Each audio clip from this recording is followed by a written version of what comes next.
From the National Newsroom of the Canadian Press, I'm John Kennedy. Employers say they'll lock out more than 700 unionized workers in a move that the union says will shut down all ports in British Columbia until further notice. The BC Maritime Employers Association says it's a difficult decision to launch the lockout that came after the union representing port foremen launched industry-wide strike activity at the employers' terminals. Federal Labour Minister Steve McKinnon says the government has no plans to intervene. I spoke with the BC MEA and the ILWU on the weekend and reminded them that it is their responsibility to their members and to each other, to Canadians, to farmers, to workers, to businesses, to get a deal. It is their responsibility, and they need to do the work necessary to get an agreement. The two sides have been without a deal since last contract had expired in March 2023, almost 2 years ago. Truth and Reconciliation Commission Chairman Murray Sinclair is being remembered as one of the most decorated and influential people to work in Indigenous justice and advocacy in Canada.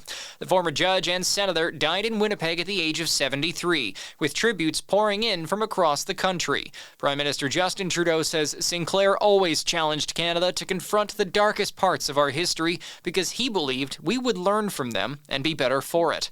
The Assembly of Manitoba Chiefs says Sinclair inspired countless individuals to pursue reform and justice while breaking barriers for Indigenous people. Alberta Premier Danielle Smith has sharp words for Ottawa's new greenhouse gas emission cap. Canada's Environment Minister unveiled new rules requiring oil and gas producers to cut emissions by 1/3 over the next 8 years. Smith says it's a production cap instead of an emissions cap, and it violates Canada's constitution. Ultimately, this cap will lead Alberta and our country into economic and societal decline.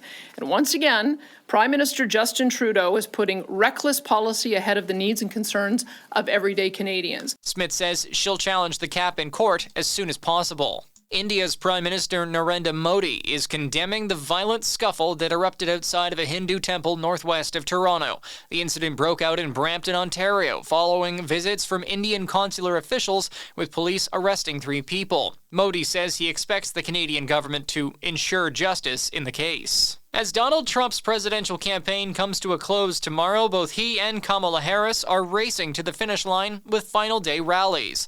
Trump has dealt with a felony trial, U.S. President Joe Biden leaving the Democrat ticket, and multiple assassination attempts against him. Kamala Harris is pushing for the final day of campaigning in Pennsylvania, whose 19 electoral votes will offer the best chance to swing the Electoral College in her favor.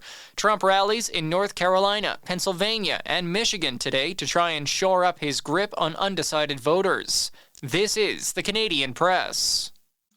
In sports, the Edmonton Oilers are home to the New Jersey Devils on a quiet night in the NHL. The Oilers have won the last 2 games by a combined score of 8-3, and they've done it without captain Connor McDavid, who's dealing with an ankle injury. The Kansas City Chiefs are home to the Tampa Bay Buccaneers to close out Week 9 of the NFL season. Kansas is off to a 7-0 start of its Super Bowl defense in spite of some struggles under center. Star quarterback Patrick Mahomes has thrown 9 interceptions and just 8 touchdown passes. The NBA's Toronto Raptors kick off a 5-game road trip tonight when they take on the Denver Nuggets. The two teams met a week ago in Toronto, with Denver scraping out a 127-125 overtime win. Toronto All-Star Scotty Barnes was injured late in that match and remains out with a fractured right orbital bone. Toronto Blue Jays slugger Vladimir Guerrero Jr. and Canadian Josh Naylor are now finalists for the American League Silver Slugger Award for first baseman. From the Canadian Press, I'm John Kennedy. Thanks for listening. Don't forget to follow and subscribe. For more of today's top stories, visit thecanadianpressnews.ca.